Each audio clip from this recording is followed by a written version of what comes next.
Barbie pala siya guys, sabi ng alaga ko. Alam niya, sabi ko Super Mario. Ang cute kaya. Tara na, we go there. Alaga ko, ito yung avenues. Ang daming tao nakalakad. Ang daming tao. Meron tayong lettuce. Itong bar.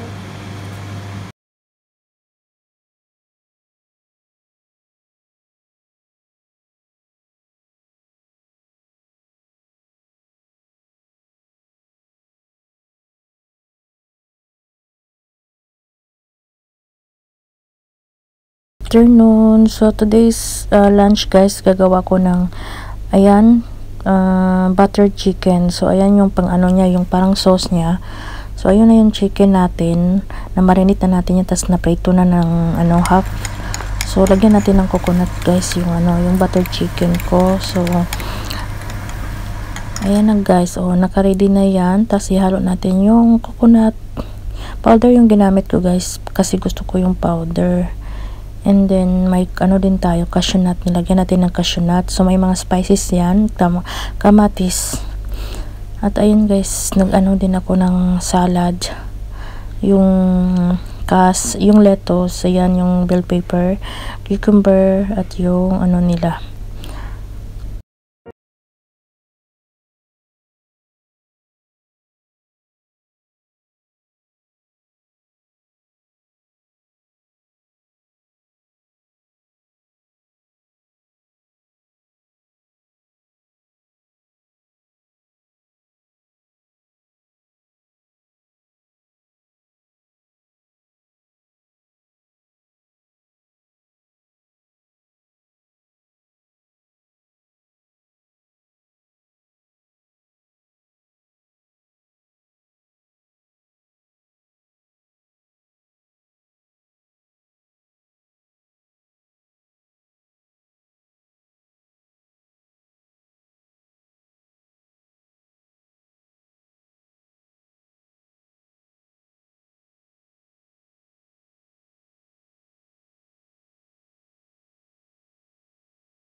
The next day.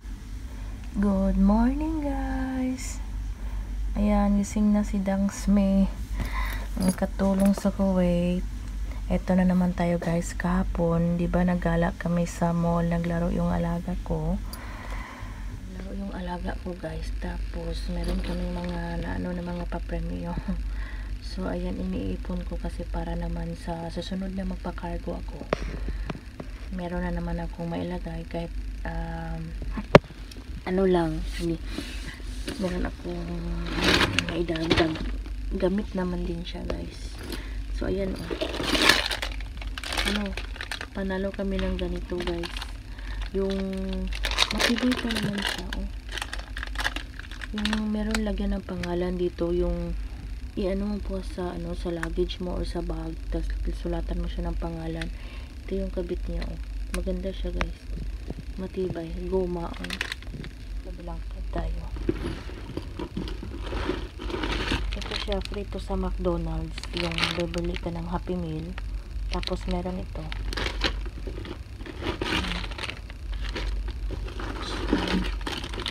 Meron tayong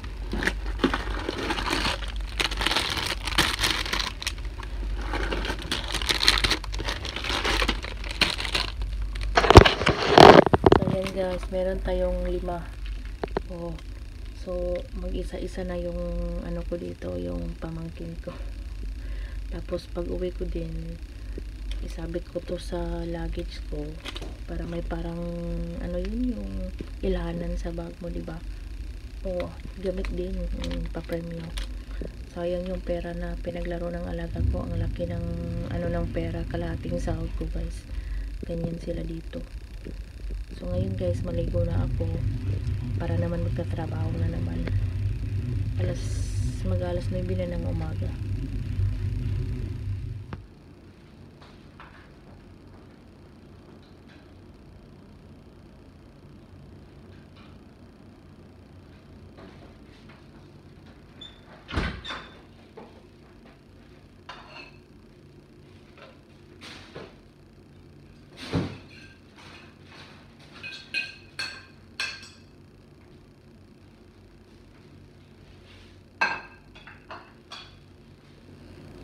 So, kape na tayo guys. Tapos na tayo naglinis. Kape.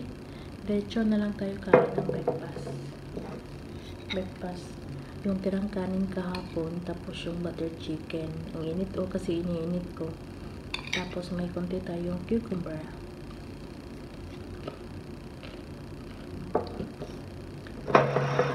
Tapos na akong naglinis guys. Tahimik pang bahay kasi natutulog pa yung mga bata. Tapos yung nanay at tatay nagtatrabaho na.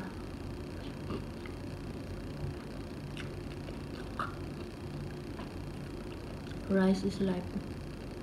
Pero hindi na lang kami kakain ng rice sa umaga sa kasama ko. Pag may tira lang na rice kahapon, pag gusto namin kumain, kakain kami. Pero kadalasan talaga sa umaga tinapay yung kinakain namin.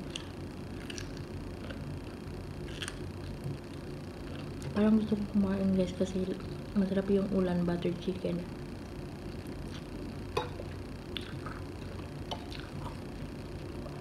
Tapos pag mamaya na naman, pag nagutom, kakain ng tinapay.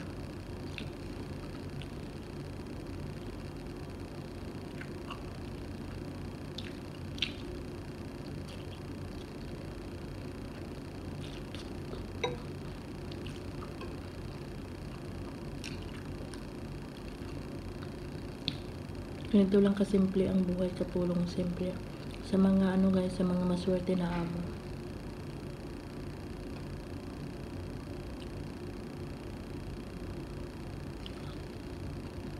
Pero yung iba talaga, hindi sila maswerte. Kasi, mga ano na mga amo, yung mga kuripot, yung kulang sa tulog, ang daming trabaho, tapos hindi maayos na nagpapasahod.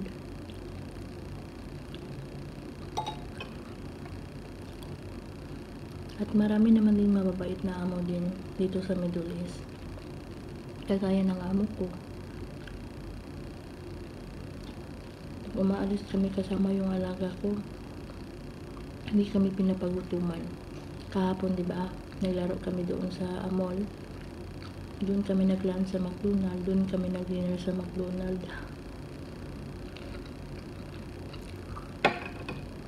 Tapos, yung pinapadala ng amo ko na bayad, yung card niya, doon lang ako bilib sa amo guys. Nagbibigay yun ng card at pera, hindi yan siya naghahanap ng resibo.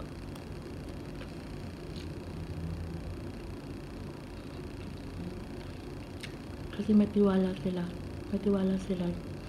Eh tayo namang mga katulong, dapat hindi natin ipusuhin, diba? Pag ganyan yung mga amo. Pero ako talaga, pag nagbibigay sila ng cash, binibigay ko talaga yung resibo guys, para maganda yung flow ng ano, at magtiwala talaga sila sa atin, diba?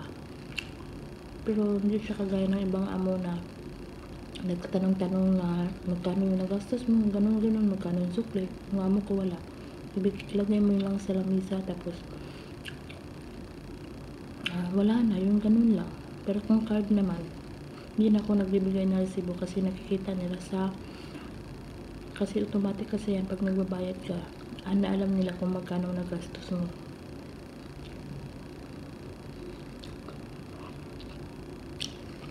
ganyan dito kaya sa amo ko. Kaya yung katulong nagtatagal. Yung kasama ko, imagine, 23 years na. Tapos yung pinalitan ko, 15 years na.